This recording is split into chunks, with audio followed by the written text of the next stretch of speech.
নমস্কার বন্ধুরা, রয়্যাল কিচেনে আপনাদের সবাইকে স্বাগতম। আজকে হাজির হয়েছি চকলেট রসগোল্লার রেসিপি নিয়ে। এই মিষ্টিটা দেখতে রসগোল্লার মতো, কিন্তু এর টেস্ট একটু আলাদা। আশা করি রেসিপিটি আপনাদের কাছে খুবই ভালো লাগবে। যদি ভালো লাগে লাইক, শেয়ার, সাবস্ক্রাইব করে আমার পাশে থাকার অনুরোধ রইল। আর ভিডিওটি না কেটে শেষ অবধি দেখার অনুরোধ রইল। তো বন্ধুরা, আর দেরি না করে আসুন রেসিপিটি দেখে নেওয়া যাক। প্রথমে ছানা তৈরি করে নেব। তার জন্য এখানে নিয়েছি ফুল ক্রিম 1 লিটার লিকুইড দুধ। এবার দুধটা একটু এইভাবে নাড়িয়ে দেব যাতে করে দুধটা কড়ার তলায় লেগে না যায়। এবার গ্যাস মিডিয়ামে করে দুধটা জাল করে নেব। ছানাটা টক দই দিয়ে কাটাবো। দুধ ফুটে উঠেছে, এবার গ্যাস অফ করে এর মধ্যে 1 বাটি ফ্যাটানো টক দই দিয়ে দেব। 1 কেজি দুধের জন্য এখানে 300 গ্রাম মতো টক দই নিয়েছি। টক দইটা দিয়ে এইভাবে নাড়িয়ে নেব। দেখুন ছানা কাটতে শুরু করে দিয়েছে। টক দই দিয়ে দুধটা এইভাবে 1 মিনিট মতো নাড়িয়ে নেওয়াতে ছানাটা একদম রেডি হয়ে গেছে। এবার এই পাত্রের মধ্যে পরিষ্কার সুতির কাপড় দিয়ে এর মধ্যে ছানাটা ঢেলে দেব। এবারে ছানাটা ঠান্ডা জল দিয়ে ধুয়ে নেব। ছানাটা ঠান্ডা জল দিয়ে ধুয়ে নিলে শক্ত হবে না। ছানাটা এইভাবে হাত দিয়ে চেপে এক্সট্রা জলটা বার করে নেব।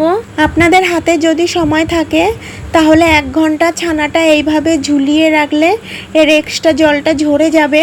প্রথমে একটা পাতলা শিরা বানিয়ে নেব। তার জন্য এর মধ্যে দেব 150 গ্রাম মতো চিনি, দেব 2 কাপ জল। এবার শিরাটা জাল করে একটু ফুটিয়ে নেব। শিরাটা ফুটে উঠেছে, এবার এক সাইডে রেখে দেব। এবার মিষ্টিগুলো সেদ্ধ করার জন্য আরেকটি শিরা বানিয়ে নেব। তার জন্য এই পাত্রের মধ্যে দেব 1 কাপ চিনি, পরিমাণে 300 গ্রাম মতো আছে। আর এই চিনির কাপ মেপে দেব 3 কাপ জল। সুন্দর একটা ফ্লেভারের জন্য দেব 2টো এলাচ মুখ ফাটিয়ে নিয়েছি।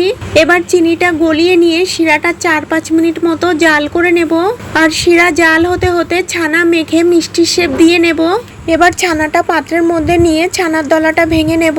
এবার এই ছানার মধ্যে দেব 1/2 চামচ কর্নফ্লাওয়ার, দেব 1 চামচ চিনি। এবার কর্নফ্লাওয়ার চিনি দিয়ে ছানাটা 4-5 মিনিট মতো মেখে নেব। 4 মিনিট মতো ছানাটা মেখে নিয়েছি। এবার ছানার ডোটা 2 ভাগ করে নেব। 1 ভাগ ছানার ডোয়ের মধ্যে দিয়ে দেব 2 চামচ কোকো পাউডার। কোকো পাউডার দিয়ে ছানাটা ভালো করে মেখে নিয়েছি। এবার এই কোকো পাউডার মেশানো ডোটা ছোট ছোট লেচি কেটে নেব। এখানে 17টা লেচি হয়েছে। এবার সাদা ডোটাও 17টা লেচি কেটে নেব। এবার একটা সাদা লেচি আর একটা কোকো পাউডার মেশানো লেচি নিয়ে এইভাবে মসৃণ করে গোল করে নেব। মসৃণ করে গোল করে নিতে হবে যেন কোনো ফাটল না থাকে, তাহলে শিরার মধ্যে দিয়ে সেদ্ধ করার সময় মিষ্টিগুলো ভেঙে যেতে পারে। আর এদিকে শিরাটাও 5 মিনিট মতো জাল করে নিয়েছি। এবার বানিয়ে রাখা মিষ্টিগুলো শিরার মধ্যে এক একটা করে দিয়ে দেব। গ্যাস মিডিয়ামে রেখে তবে মিষ্টিগুলো শিরার মধ্যে দিয়েছি। এবার ঢাকা দিয়ে মিডিয়াম গ্যাসে 10 মিনিট মতো মিষ্টিগুলোকে সেদ্ধ করে নেব। 10 মিনিট পর ঢাকাটা তুলে আলতো হাতে একটু নাড়িয়ে নেব। এই সময় মিষ্টিগুলো খুবই নরম থাকে, তাই খুব সাবধানে নাড়াতে হবে, নইলে মিষ্টিগুলো ভেঙে যেতে পারে।